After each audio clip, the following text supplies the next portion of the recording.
I could give you some summary of my life. After high school, I graduated from the first Thailand high school. That's supposed to be one of the best schools in Taiwan. Then I studied in Tonga University in Thailand Theoretical Seminary. Then I went to Hong Kong.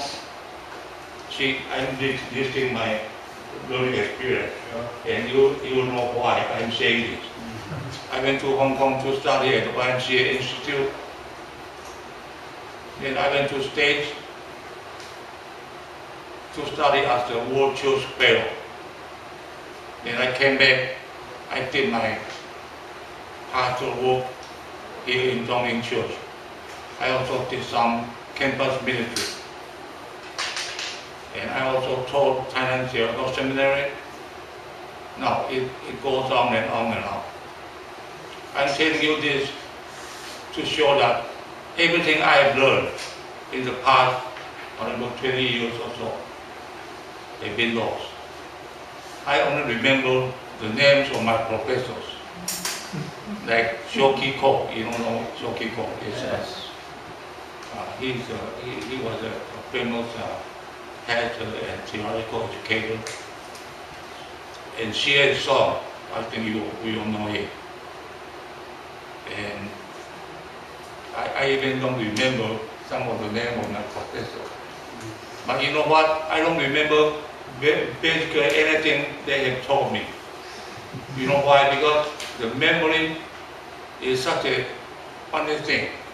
Everything you want to remember, you forget. And everything you don't want to remember, it stays. You agree with me, right?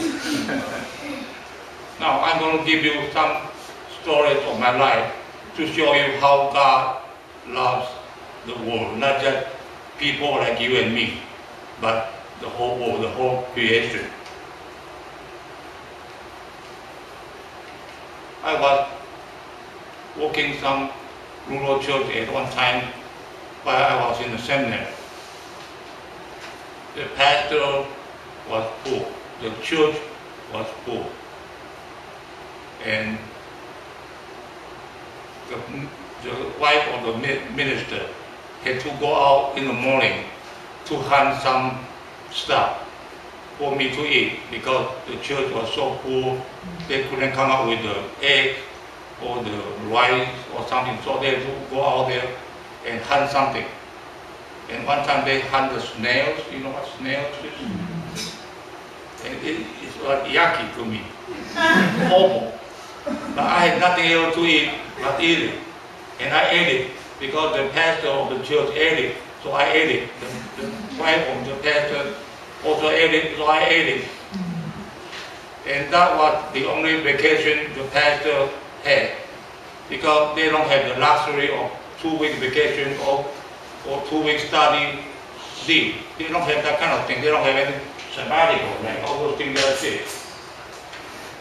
You know what they have? One summer, 2 months, sometimes 1 month vacation while the seminary students went there and preached for them. And the pastor story brought me into tears because they were so poor. They couldn't come up with some basic living standard. And that's how the Church of Taiwan struggled some 40, 50 years ago. And one time I was in Denver, Colorado. You know what Denver is, right? In the United States. It's in the middle of the state. And it's like the top of the mountain, but it's all flat. It's, how do you call it, high level thing. Denver, Colorado, I was like a guest preacher. By the way, my job in the state was not a chaplain per se. I was a chaplain of the University of Chicago Hospital for 1 year because I was doing volunteer work for them. My job, my main income was a computer scientist. Now that will blow your mind out, right? I'm a pastor. I got my master's. I got 2 masters and 1 doctorate. but I'm doing the computer job. You know why? Because it's better income. My wife is having a good time with my job. You know why? Because I couldn't get a job. I got too many degrees, nobody wants it. But anyway, I was a guest preacher of the temple, one of the temple Presbyterian churches. At that time, the pastor and I were very close to each other, so we sort of communicate and we talk about everything, we share everything. And at one time, one Sunday afternoon, a newly wedded couple, I think their age was about 40 or 50, early 50s. And they came to the pastor, and I was right there. They came to the pastor and asked the pastor and his wife and me to go to their new home so we can have a housewarming party and have a pastor to say the Thanksgiving for them. So I went there expecting to see a beautiful home. It wasn't a beautiful home at all. It wasn't even a nice home. It was a moderate, small house in the middle, by the side of the wood. And I thought, if I had a home like that, I wouldn't dare to ask the pastor to come by and say the blessing. But they did. And we went over there, and they had the wooden panel like this. But the panel has a hole, or you can see through the floor. It's not good. Honestly, I wouldn't even think about renting or buying a home like that. But they were there, and they were thankful and very much gracious for God had given them the chance to buy the home. So the pastor and his wife and me and the couple, all together, 5 of us, we were sitting on the living room sofa. And then the guy up here we go again, I forgot his name, and his wife stood up and then began to kneel down and then asked the pastor and his wife and myself, all 5 of us, we all knelt down and then we gave thanks. There's not much to be thankful for. But you know what? It's all in your heart. Yeah, they are not always bad news or good news. There's always something that touched my heart. I was once walking in a church near Port or Uli, near Taichung, in the mountain area. The ladies in the mountain area are beautiful. And I was single, I was young, and you know what? I like to see the beautiful ladies. Well, I still do. But I'm a little bit old now. Anyway, I was young and single, and there was a quiet director. Again, I forgot her name. And she was beautiful. And one time she asked me to ride a bicycle with her, went up to the top of the hill. It was really high. And I had a hard time of catching up with her. But we went up there, and she showed me how to eat the root of the grass. And it was sweet because she gave it to me. So everything that she gave it to me was sweet. And I still remember that little tiny thing, because that all within the blessing of the Lord that made me feel that wherever and whatever you do, there's always something that you can be thankful for. Now here comes my, see, I come to an end already. Here comes my theme story. Why God so loved the world. It's almost more than 50 years ago. Yeah, now you know how old I am, right? More than half a century ago. I was at the seminary, the last year of the seminary, and we organized a team because I love music. In fact, I have a book that composed most of the music critics. I love music, and so I organized a choir for our classmates. We went to visit a neighbor's clinic. You know what neighbors are, right? You don't, or you do? Neighbors. Neighbors, you know, in the Bible, there are stories about neighbors. Lepers. You know what I'm talking about, right? Okay, good. Yeah, I know. My English is like, I have a Taiwanese English beautiful accent. I love it. We went to the neighbor's clinic and we were supposed to sing the Christmas carol. You know what Christmas carols are like? And that was the early December 1961, 51 years ago. So here we went. We took a bus, and the bus at that time was so slow. It took forever for us to get up to the middle of the hill. So we went there, and we prepared at least 3 or 4 Christmas carols. So we sing for them. So we walk from one ward of the hospital or the clinic to the other, and finally we go to a big open area. There were like 6 different beds, and there were patients lying on the bed. And we went from one bed to the other, and we went to the last one. And you know that patient, he doesn't even look like human. You know why? He had that I don't know how to call it. It's a medical term. It's like he got one of the worst cases of the leprosy. His arm like this, cut off, not cut off, but the virus absorbed his forearms, both of his forearms.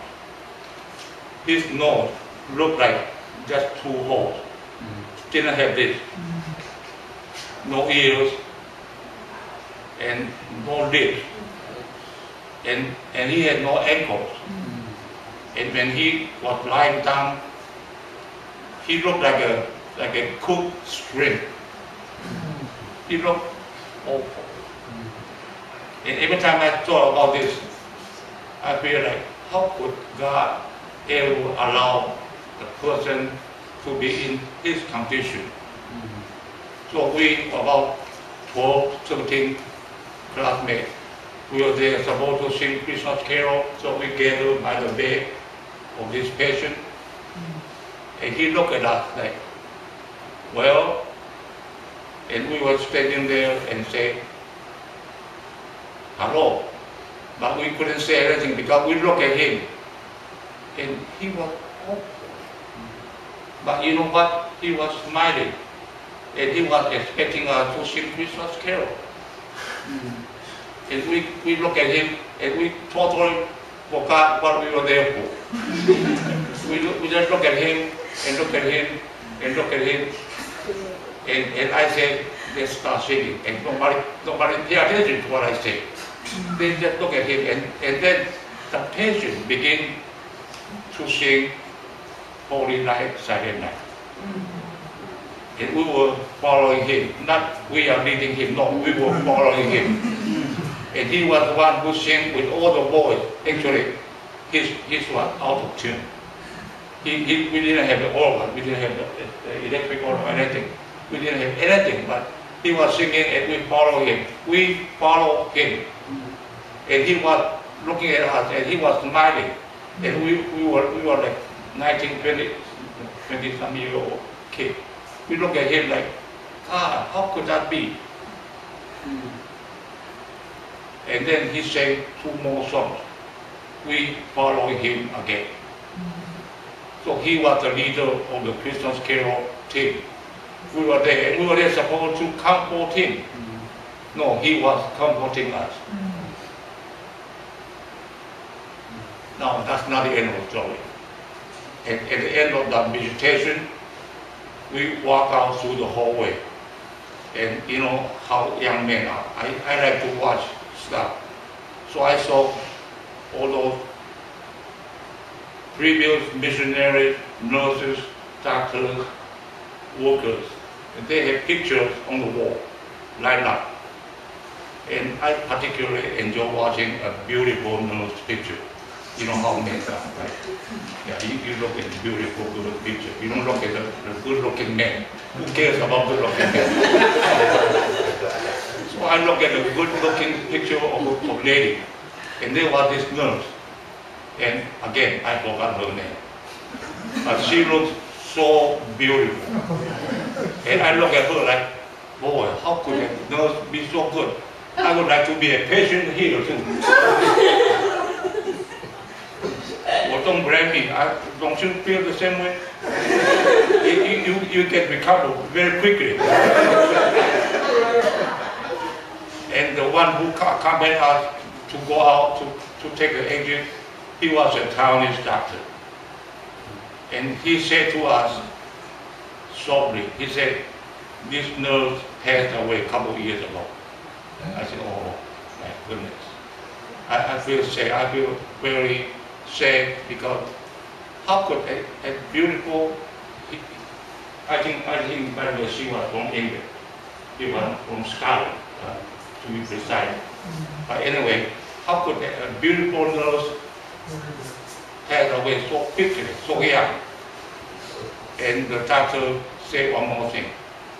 He said, first of all, the one who sang the song with you, the guy without arm, without ankles, his days were numbered. His life probably couldn't make it through the first of the year, 1962. He probably couldn't make it. And then the doctor said, the nurse, before she passed away, she didn't look any better than the patient. Than the male patient. She contracted the same disease, and she suffered terrible before she ended up her life. How could we proclaim the good news to this world without showing the people that God loves you and God loves me through little tiny things, through little tiny people like you and me? Every time I think about this, I think about the story when Jesus cast out an evil spirit of a man. The evil spirit speak up and say, what do I have to do with you, Jesus? Yeah, you are Son of God, or you are the Christ, but who cares? You have nothing to do with me. That is our job, to make the connection between this world and Jesus, and show them how God loves the world. Thank you.